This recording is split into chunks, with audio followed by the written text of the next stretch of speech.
Hi, I'm Sean Wilentz. Welcome to the Court of History, the place where their law, politics, and the Constitution all converge and meet to help us understand the terrible crisis we're getting, the deepening crisis we're living through. I'm here with my confrere, Sidney Bluementhal, to talk about all sorts of things. And today we have a very special guest to talk about all sorts of things. I think the main topic, actually, I want to start with is the incipient police state that seems to be arising around us. We've seen the scenes on television from Los Angeles and elsewhere of, incognito ICE officers rounding people up. It just looks terrible. But beyond that, there's a structural problem that's happening. If you look at the One Big Beautiful Bill, it looks like they're kind of the militarizing, in effect, the federal government or the White House, really. Political violence, state violence is nothing new in American history. It goes back a long way. If you look at the history of labor relations alone, it's dark and bloody ground. But this seems to be something different, isn't it, Sidney, that's going on here with what Trump is up to? Well, this is the creation of a police force, poorly trained, vast, bigger than all of the federal police forces combined. It's never existed in this country. And what we've seen so far in Los Angeles, and I'm sure you have friends in LA, and I do, and we broadcast an episode with Manuel Pastor of USC about what's going on in LA with the ICE agents and the incipient police state there. But I've seen it in my own neighborhood in Washington, where we've had raids, and the whole community has gone crazy as a result, with these guys cruising around and bursting into restaurants. And I have friends in LA who saw them, in MacArthur Park, just suddenly, take over. And we don't know where this is going to lead, because it may not simply be restricted to gathering up immigrants, including legal immigrants. And that's what I'm really interested in pursuing, among other subjects today. Yes, yes. I mean, even here in bucolic Princeton, there have been ICE raids, not on the same scale, but if it's happening here, it's going to be happening in lots of different places. Well, we're very, very fortunate today to have someone who knows a great deal about this and much else about what's going on these days in American politics. Theda Skocpol. Theda Skocpol is professor of government and sociology at Harvard University. At Harvard, she served as dean of the Graduate School of Arts and Sciences and is director of the Center for American Political Studies. She really is one of the great minds of my generation anyway. Her work covers an unusually broad spectrum of topics, including international comparative politics and American politics. She's been researching the right wing for a very long time, with great effect. She's researched Trump voters in a recent book co-authored, entitled Rust Belt Union Blues: Why Working Class Voters Are Turning Away from the Democratic Party. And most recently, she has focused on the building of a police state under the second Trump administration. Theda, welcome to the Court of History. It's great to have you here. Nice to be here, talk with you two. Great. Well, let's talk about, the recent bill, the One Big Beautiful Bill. You've looked at it pretty closely and have written, in a rather frightening way, but nevertheless an important way, on what that bill portends in terms of the building up of an American police state. Why don't you give us some details about all of that? Okay, I can't say I've read every word of the bill, but I've been following its progress and the analyses of it. And of course, I think everybody understands, and I do too, because I've studied American social policy, that the transformations in tax burden and the paying for parts of the bill with huge cuts in food assistance and medical care, direct and indirect, are politically ripe for pointing out and for action by non-MAGA people going forward. But I was struck very, very immediately when it passed that people weren't paying enough attention to the huge infusion of resources into Homeland Security, ICE and other immigrant enforcement things. And let me just back up to say that last summer, I spent the summer pulling together what I've done on the American right in the recent decades for a lecture that I gave at the American Political Science Association, where I tried to tease out exactly what strands were going into Republican radicalization, not just Trumpism, but the transformations in the Republican Party that make Trump's actions possible. And trying to understand exactly how radical the party was. Was it moving beyond what I call McConnellism, which is stretching all the legal limits and the manipulation of the courts to enable rule by less than majority or bare majority electoral victories?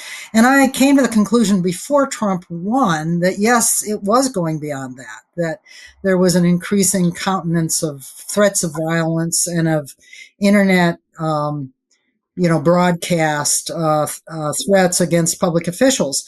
But I comforted myself at the time by thinking, well, this isn't Hungary in the recent times. It's not Germany in the 1930s. Dan Ziblatt and I had done a comparative course on that. Because America is a federated polity, because the control of police force in particular, not necessarily the National Guards, but the police forces, is state and local. But by the time the big bill passed, the mega bill, I'm going to call it, there's nothing beautiful about it, it was obvious that the people around Trump who have planned for this second take, it's not Trump himself, have come up with a clever workaround, because presidential authority, especially with this Supreme Court, is almost absolute in immigration enforcement. And by pouring extra resources into hiring and contracting through ICE and Homeland Security, they can create a realm of police power that is under basically Stephen Miller's control from the White House, because they're telling ICE what to do. And they can say that they override local and state police. And they have been doing that. And they've been threatening politicians who try to say, no, there are limits. We know they've already done that. And I think it's something like 4 or 5-fold resources are suddenly going in to the expansion of this operation. And it has two aspects that really lay the predicate for turning a patrimonial corrupt regime, which is what I call it, a competitive psychophancy that Trump has created, into a kind of centralized coercive apparatus that could be the core of a police state. It's the equivalent and different form of the nationalization of the Prussian bureaucracy that occurred before Hitler was appointed chancellor, taking it out of the hands of the Social Democrats in Prussia, the largest state in that federation. It bypasses in many ways. We've seen it in California. We're going to see it in other liberal and purple states that we already have. So that's my concern. That and other people now are writing about the fact that this is going to be quick hiring of people who can wear masks. Many of them will be former insurgents who were pardoned. For sure, they probably have already been hired.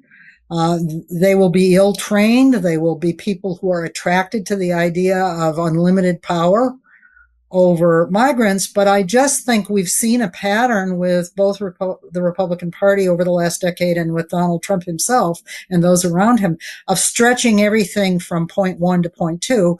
And I think we can anticipate the possibility that, for example, they'll try to send these people into polling places in November 2026 to frighten away voters and to harass political enemies. Yeah, certainly voting lines. This bill has $200 billion in ICE funding. It's under the control of Kristi Noem, the Secretary of the Department of Homeland Security, who is nothing but a rubber stamp and a cosplay character for Stephen Miller in the White House, who's running all this. Right. And, he's calling all political critics of Trump communists right now. Mm-hmm. So, these police agents, I wonder, can be used certainly for harassing voting lines. William Rehnquist, by the way, who became Chief Justice appointed by Nixon, began his political career harassing Latino voters on voting lines, and it's developed into this. How do you see this developing in terms of political opposition? They've already created circumstances where they have arrested and indicted a local judge. They handcuffed and briefly arrested a U.S. senator, which is unheard of. Um, they have indicted a sitting U.S. congressman. They arrested a mayor of Newark. Where does this go? Well, it could go to more of that. It could certainly result in efforts to intervene in the elections. And we know that the Department of Justice, and the Department of Justice is a crucial part of this, because by making it clear under Attorney General Bondi that she will never question anything that the Trump people do, and will weaponize the bringing of cases through the Justice Department. We've already seen that in New Jersey. That combination may very well make it possible to try to intimidate local officials who are trying to protect elections next fall. I think we can take it for granted that there'll be more attempts to push aside local officials who are standing in the way, in any way, of grabbing groups of immigrants or people that they imagine to be immigrants. I'll come back to that in a minute, because I do think there's a pushback that I think might be working, might have the possibility of working on that. But before I get to that, the only thing I want to say about the election interference thing is, okay, you might be able to scare off, for example, Latino voters, whether they're citizens or not. And we know people come in mixed families and mixed work groups, mixed neighborhoods. So it's not separate groups of people at all. But midterm elections are elections that favor highly motivated and somewhat better educationally credentialed voters. So I don't know that I think that this is going to be a very effective tactic for changing the composition of the electorate overall in November 2026, or in the by-elections that we're going to see over the next year leading into that, in ways that would favor the MAGA version of republicanism. But I do think you have to keep your eye on it for 2028. And if one thing doesn't work, they may try more. And the possibility of grabbing ballot boxes after ballots have been registered, or trying to block people from voting through certain modalities, or trying to change the counts after the fact, those are all there. And maybe the ICE police force would play only a secondary role in that. But this idea that immigrants are voting, non-citizen immigrants are voting, is something that has been there for a long time. I heard that in my field work in 2017 when I was doing field work in Trump counties. I heard it from otherwise sane Republicans. And they believe this to be a truism. Yeah, yes, absolutely. So it's a belief that's out there that and it's not true. It's not true. It's certainly not true, but you can't tell people it isn't true. Right. And, I'll give you an anecdote. One of the people that I interviewed in 2017 in Western Pennsylvania, who didn't believe it then, he was a Kasich Republican. I went back and re-interviewed him when Rust Belt Union Blues came out, and we went to Western Pennsylvania to talk about it. I just went back to see him. I didn't hold a formal interview, just kind of like the guy, actually. I mean, some of the people I've met, I kind of like. He's an Eagles fan, and we talked about football, and he told me that, the election had been stolen. And I said, come on, you don't believe that? That's not true. But I couldn't shake it. And so I think that the level of of buying into paranoid ideas about how American society is changing is very widespread. And of course, that's the ground on which Trumpism grew. And it's what these fascists, actually, Stephen Miller is a fascist in the classic definition, will try to play on as they use this crude and incredibly dangerous new centralized police force. I have two questions for you based on what you just said. One, you said that Stephen Miller is a fascist by any definition of a fascist.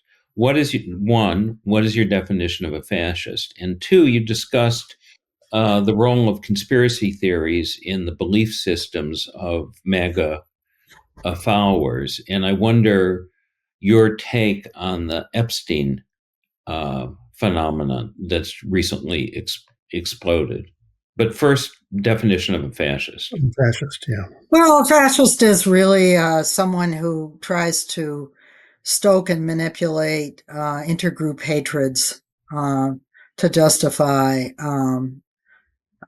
authoritarian cleansing of a national population. That's my definition of it in the generic sense. And the outgroups can vary. They do vary. They can be multiple. But this idea of saving America by cleansing it of recent immigrants is an idea that I heard in my research on the Tea Party back in 2008 and 2009. I've always thought that fear of immigration, of the waves of immigration that came into the United States after 1965, was far more central to this than black-white racism or any of the other things people invoke. Of course, we have a polity that's especially susceptible to this because people are sorted into geographically distinct districts with different cultural and socioeconomic mixes that make it easy to manipulate those fears because you're manipulating fear of people that are not right there. The people who fear immigration and immigrants the most, and that was true in my Tea Party research, it's true now, are not the ones who live with large numbers of immigrants. And in fact, in my field work among right-wing people, I have found that the more they actually live with some, the more ambivalent they are. And I think we should come back to that because I think that's a point of leverage going forward that the Democratic Party has managed to miss. But now the Epstein phenomenon. Yeah, I don't know what to make of that. I'm a very old-fashioned person who thinks that this is a bunch of nonsense on all grounds. Not that Epstein wasn't mixed up with all kinds of elites across the board, doing a mix of social and intellectual and political things that were always the way people who think they're above it all live. I mean, I was dean of the graduate school when he requested to meet with some of the most intellectually important people at Harvard. And I remember a request came for me to join a dinner. And my administrative dean, who was a woman who knew where all the bodies were buried at Harvard and had known for a long time, looked at me across the desk, I can still see her, and said, "Say no to that. He's bad news." And I always listened to her, and I did. But lots of people at Harvard didn't. Now, were they engaged in child molestation? Probably not. Probably not. The most likely to be involved in child molestation was Donald Trump himself. And what I make of this is that their refusal to release files means his name is in them. Right. And I think they made a mistake because I think if his name had been in them, he'd been able to squiggle out of that with many of his hardcore enthusiasts, but I don't know that he can squiggle out of hiding it. And more is going to come out, but I refuse to get all excited about this as some kind of handle for the Democrats. I don't see it as that. I don't think the future of the country rests on converting the hardcore of Trump loyalists. I think it rests on getting to occasional voters who vote on, I don't like the economy, throw the bums out, or people who are kind of in the middle. Talk more about why. I just want to break in for a sec because I wanted to just get back for a second, Theda, about the police state question, and just to clarify for our listeners and viewers that there's been nothing like this, approximating this, in the history of the United States. You referred to Prussia before, the Prussian reorganization before Hitler, but this is a concentration of basically a private army that is larger than any other law enforcement, if you want to call it that, organization in the country that can overrule state and local government. This is unheard of, is it not? I would say that it is. I mean, obviously, we built up a massive military apparatus during and right after World War II, but it wasn't deployed domestically for the most part. And the things that were not on this scale. And if you go back to the Civil War, which is the other time the country tore itself apart, obviously the entire Union Army, let alone the Confederate Army, were composed of state and local units that were pastiched together. So I do think it's unprecedented. I don't think Americans are ready for it. I don't think Americans like it, and I don't believe that. I think there's a lot that can be done to raise questions about it just by showing it. Yeah, you raised the Civil War. After the Civil War, the Army was rapidly demobilized. A very small number was stationed in the South to enforce Reconstruction. And there were white terrorist groups formed, including the Klan, which was one among several in the states, to redeem the states. And out of that emerged a law called the Posse Comitatus Act, which forbids the deployment of federal army troops for domestic purposes. And yet Trump has done that in California, and he's being sued by the state of California, specifically citing the Posse Comitatus Act, and clearly is eager to violate that. Well, all right, but I mean, I think we have to understand this juncture as very much a melding together of the transformation of the federal courts under this Supreme Court majority, which is it's a corrupt majority. I mean, the minute that decision came down on Trump's immunity, I mean, it was clear to me from that moment on that we were in a different political system. And when the Marines question finally wends its way through the courts, I suppose they might say you can't deploy the Marines for anything except guarding buildings. But they're not going to say that you can't do immigration enforcement. And the problem with the courts is that even when they do something right, they do it slowly. Now, that brings me to the one thing that I think is positive that has happened in the courts, and that's that decision in Southern California that you guys may know more about than I do, saying that you can't round up entire categories of people. It was reported in the press as racial profiling. I think that's the least of it. I think the real issue is, can you go into a workplace and round up everybody doing gardening work, or everybody doing day labor, or everybody doing, I don't know, what they're doing? Can you go into the Little League and round up everybody? Well, they're rounding up people who are brown-skinned. Yeah, they are. Them by race but they're also rounding up anybody who's there in some of these situations. Right. And more to the point, the court said you can't look for entire categories of people, whether they are racial or occupational, as I understand it, and round them up. Now, is that being followed? And if it is, district courts can do that one at a time. And what should happen is, instead of focusing on getting things to the Supreme Court, people should be focusing on getting those kinds of rulings, injunctions against categorical sweeps, into place in all the blue districts where election interference might happen. And this is what you were talking about earlier in terms of what you think would be a positive approach. That's one of the things, along with, and the other one is very simple. Continue to make visible the most outrageous raids without putting people in jeopardy of being arrested for things, as to the degree that you can. And buy a T-shirt for everybody in America that wants it that says,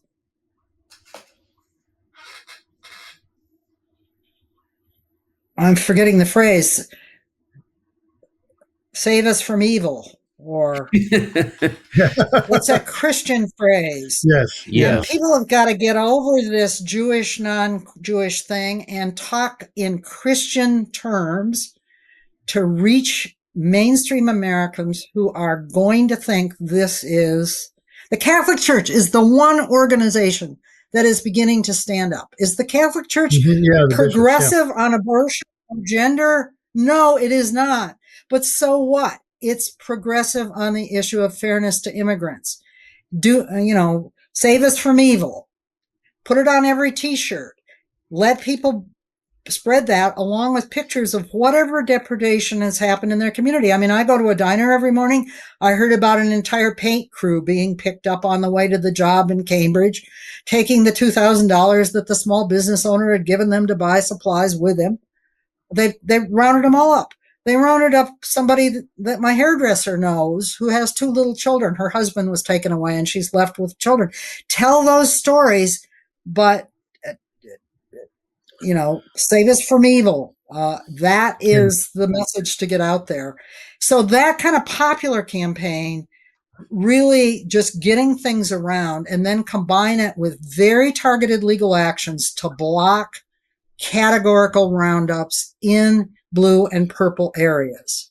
What do you make, Theda, of the fact, according to the Gallup poll, that there's been a very swift turnaround in public opinion on immigration, so that 2/3 of the public are opposed to Trump's deportation methods? And I've never seen such a turn in public opinion on an issue like that I can remember. What's your view? Look, it doesn't surprise me at all, and I'll tell you why.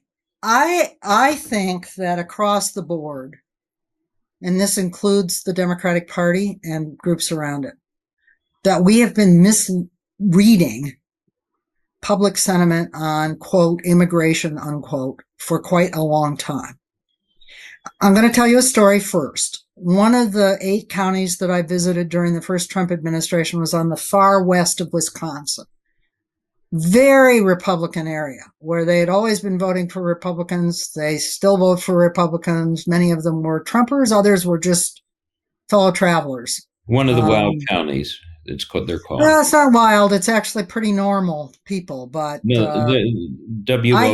grew up in the Midwest. My grandfather was a farmer. These are not crazy people, and they're not stupid people. So I basically arrived in this county, and immigration was one of the issues I was looking into. This is the first Trump administration. When I did my interview with the police chief interviews are great. They're just great. He said, look, I have more trouble from the natives than I do from the immigrants, including the undocumented. And he said, all previous presidencies, Democratic and Republican alike, they would give us a heads up if ICE or the border police were coming into this area. But they don't do that under Trump. This is Trump 1. This is before we get to Trump 2. So he didn't like that one bit because somebody's uncle was just grabbed out of a mixed status family and taken away, and he wanted to know about it. But I interviewed a conservative business leader who was, his family owned one of those dairy farms in the Midwest that maybe has 50 to 100 cows. They unlike my grandfather, they basically are milking them with machines, but somebody has to be there at 4 a.m. because, cows they don't wait. And, so he said, well, we've got this wonderful, Mexican family. And if Jose can't come, his cousin comes. And he said, they're all scared. And and I heard this from the local immigration leaders too, if the raids step up, they were beginning to raid workplaces, the entire family will remove to Mexico because they don't want their one undocumented member to be unable to rejoin them in the future. And he said, we won't be able to run our business. And I've heard that same thing from other farmers in the Midwest into the West. And then the most telling thing was this. This guy said to me, he said, 20 years ago, and this fits the timeline, but the 80s, 90s, the 90s in this case, they were young men coming from Mexico. He said they were coming from mountain areas where they spoke dialects that even our local Spanish teacher could not understand. They were working at this awful meat plant in the area that I went and looked at. And he said every Friday night they got drunk and they were disorderly and drunk the entire weekend. I felt at the time, just ship them all back. He said, but now it's 20 years later. The ones that are still here, they have their families here. Their children are in our schools. They're attending our church. I heard the same thing from the Catholic Church leaders. The school was planning what to do if parents were taken and the children couldn't be picked up at school. And we don't like it. We don't want it. Another part of the same state, the only person who ever cried in 100 interviews I did was an evangelical fundamentalist Christian woman working as one of the State Department partners in placing refugees. That program that they used to have where you would take a couple dozen people from some war zone, and she would go into the churches and form Bible groups that would meet these people at the airport and outfit their apartment and help them find jobs. Trump canceled that, and the congregations she had visited a year before would no longer listen to her. She started crying during the interview because she felt that her message of Jesus' love could no longer be heard where it was heard just a year before. Now that's 2017. That's MAGA land. In the population as a whole, there has always been a clear distinction in ordinary people's minds between uncontrolled flows across the border that they see on TV at night, and CNN was broadcasting that throughout the Biden presidency, not just Fox, and the people they know in local businesses, in their schools, in their churches. And what's going on now is that Trump and his fascist operation are grabbing the people they know. And that's not what even a big chunk of MAGA, not all, but a big chunk of MAGA meant by mass deportation. What they meant was don't let them cross the border. Basically what Obama did.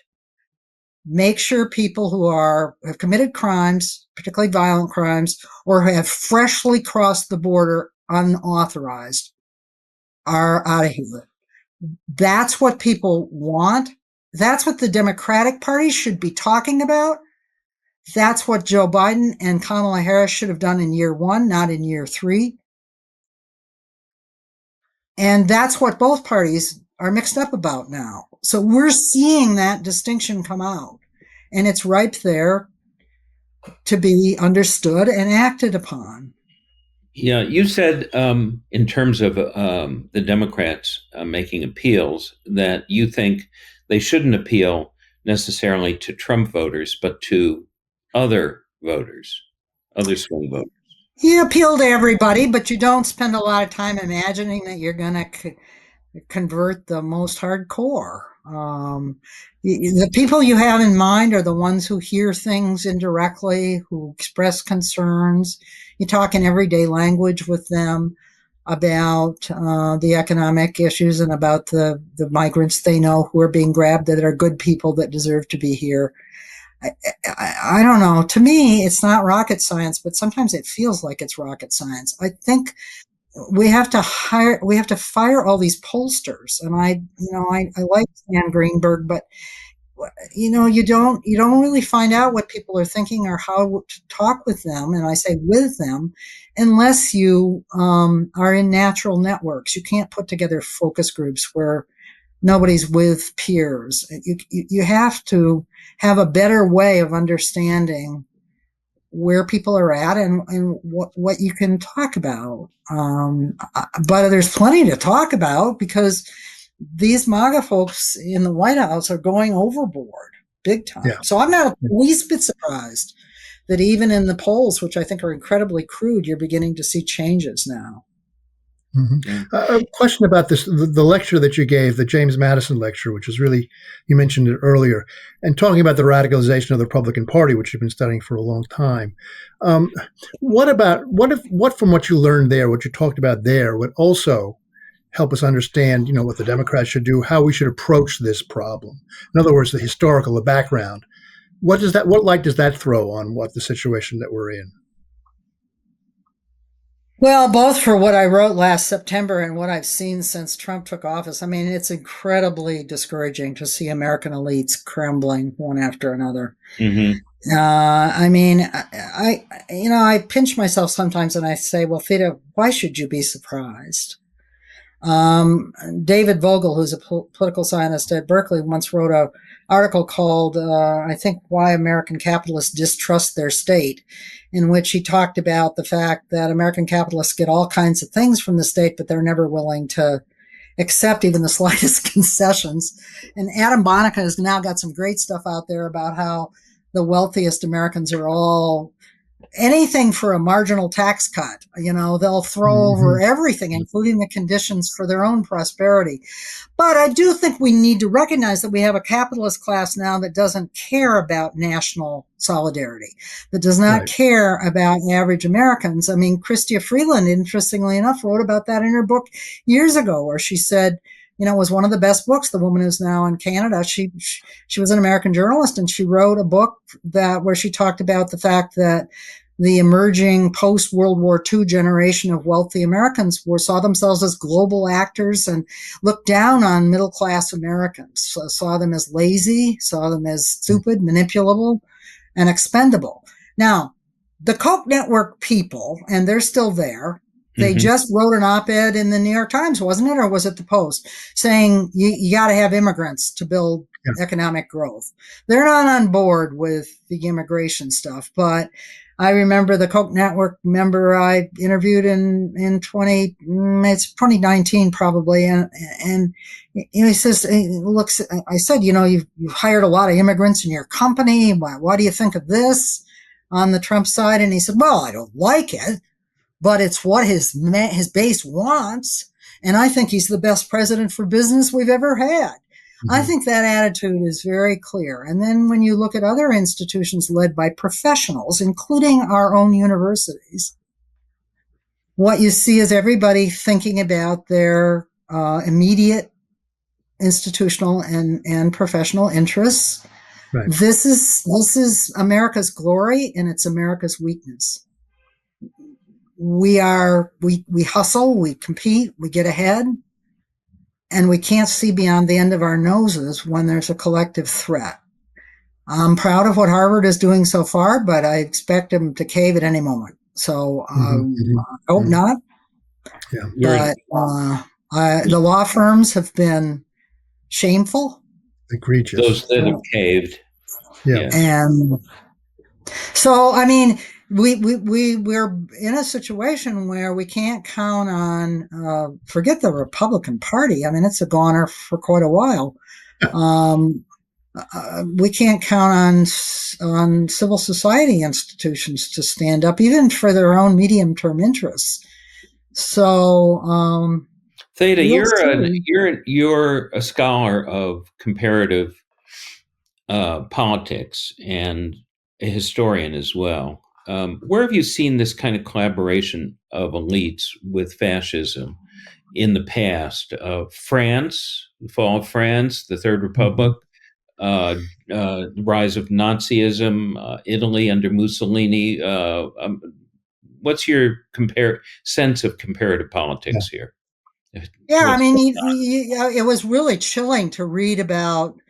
I mean, for all the work I've done on history in the past, most of my work on the 1930s had been about the actual full flowering of fascism in Germany and elsewhere. And I hadn't read about the process by which Weimar came apart. And, every elite sector, including center left, was thinking about its fights with other ones and its short-term interests. And they wrote off Hitler and his followers as clowns or insignificant or easy to control until too late. It would be interesting. I mean, there were some European countries in the 30s that did hold together, and I'm trying to remember which ones they were. And Britain, I'm a little bit interested in Britain because my last trips before and after COVID were I went to get an honorary degree at Oxford, which I highly recommend. That's what counts. There's nothing in America that can possibly match a ceremony in Latin and hundreds years old at Oxford. And everybody wanted to talk about Trump then. That's before he was actually reelected. And yet they managed to handle their Boris. And that's because they've got an establishment. I mean, there is an establishment in Britain. There isn't one in the United States anymore. But there is this fragmented and competing elites. Well, there is this phenomenon, though, of complicity. In other words, you find yourself looking after your own interests and then becoming more. I just read a wonderful novel called The Director, which is about the German director. It's a novel, but it's historical, in which he finds himself thinking he's doing his art, he's standing for his art, and meanwhile he's working for Goebbels. That's the question that really bothers me in all of this, is that the complicity, the eagerness with which people are willing to be complicit with things that they would otherwise say are horrible. Is there anything like that you remember in historically? I mean, is this something similar in the histories of Germany, Italy, etc.? Well, you just cited it. I mean, there's a lot of Germans who went that route. Yeah. And France also was a collaborationist culture, certainly under Vichy. Yeah. But I think America is very susceptible to this because, it's not hard for people to tell themselves a story about how they're carrying on. I mean, we're all carrying on to some degree. I'm carrying on.